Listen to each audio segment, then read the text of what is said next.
the first thing that you really must do is get to know the child. And it kind of goes without saying. I'm not putting in too many notes here about it. Find out about the child, what they like to do, what they do on the weekends, what their favorite hobby is, what their favorite colors are.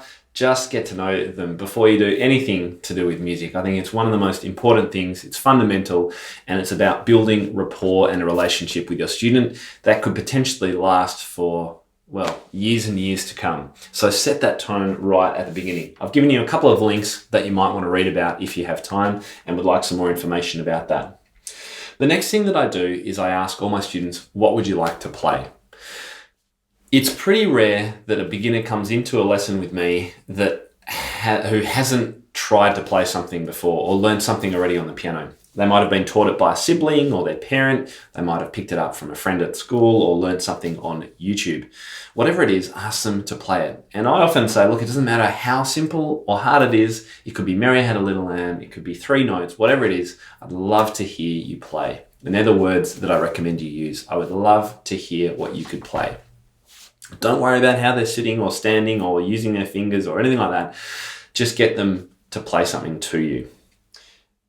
Show excitement and be really enthusiastic about whatever it is, no matter how simple or badly played or whatever it is, okay?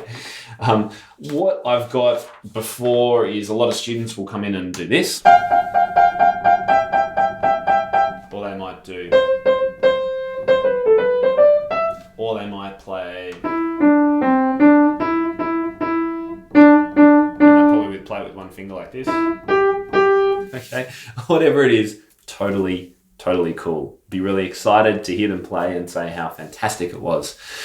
And then the next step I always take is to, as I say in the lesson plan, explore this idea of what can you play.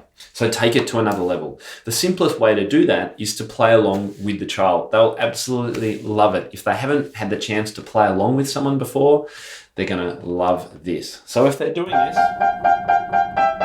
then play along with them. G chord and C chord in a little vamp, easy. If they're doing this, most people know this accompaniment, right?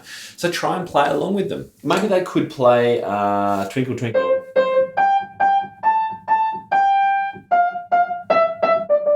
So you could play along with that, or maybe you could help them make up a really quick 1-2 minute arrangement of it. Maybe they could start up high on the piano and you could do a nice twinkly little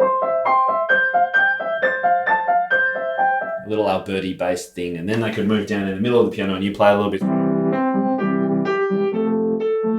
Maybe you could put a beat on, or a drum beat of some kind, or maybe they could play it on your digital piano with a funny sound. I don't know, whatever it is. Try and think of something creative that you can do that takes whatever they can play up a little step or two. If you can play along with them, that's going to be one of the best things to do. Okay, so that's the first part of the lesson. I guess this is the first 5 or 10 minutes, depending. Now, if they come into the lesson and they don't want to play anything, or they can't play anything, or they say they can't play anything, encourage them a fair bit. So it doesn't matter how simple it is, I'd love to hear you play something. Now, I have had students who won't play anything or haven't learned anything or genuinely just are too afraid to, or whatever it is. And that's totally fine. My next step is to just get them sitting right at the piano and then move on to the little improvisations that we've got coming up next. So you've got a couple of ways that you can approach the next thing. The next 2 parts, one of them is getting them sitting right at the piano, which is obviously really important in that first lesson. And the second step is doing some improvising on the black keys with a number of different accompaniments that I've given you. You can do either of these 2 in whatever order that you wish. As long as both are covered, I think it's totally fine.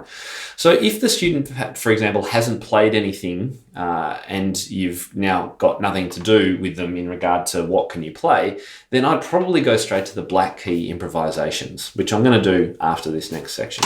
If they've just had a bit of a play and had some fun, then I would get them sitting right at the piano and make sure that's spot on. So how do we do that? Well, the best thing to do is demonstrate. Grab mum or dad over if they're available and make sure they're listening to this, because it's so important. We all know that at home, some kids are on stools or rocking chairs or playing keyboards with those wobbly cross brace stands. Like we've got everything to work with, right? So at this stage, we just have to work with what we've got and get them set up as best we can. So the first thing I do is get the bench height right. I just ask them to just put their hands on the piano and approximately get their arms parallel. That's what we always want to aim for, right? Feet flat on the ground. If it's a small child, perhaps putting them up on a box. I always tend to have with a small child a box or something. You can get guitar pedal footrests. You can get pedal extenders, whatever it is.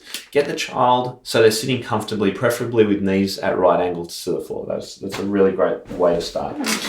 Okay, and then we've got the issue of all the upper body stuff. And so I tend to use this groovy little ladybird. Many of you will see this, have seen this, and many of you I know already use it. You can buy one of these. It's spongy, foamy kind of material. You can buy them from Amazon, and they're great for getting a nice, comfortable, rounded hand shape for a child. So I tend to use this. I call her Linda Ladybug, and what I do is I'll get them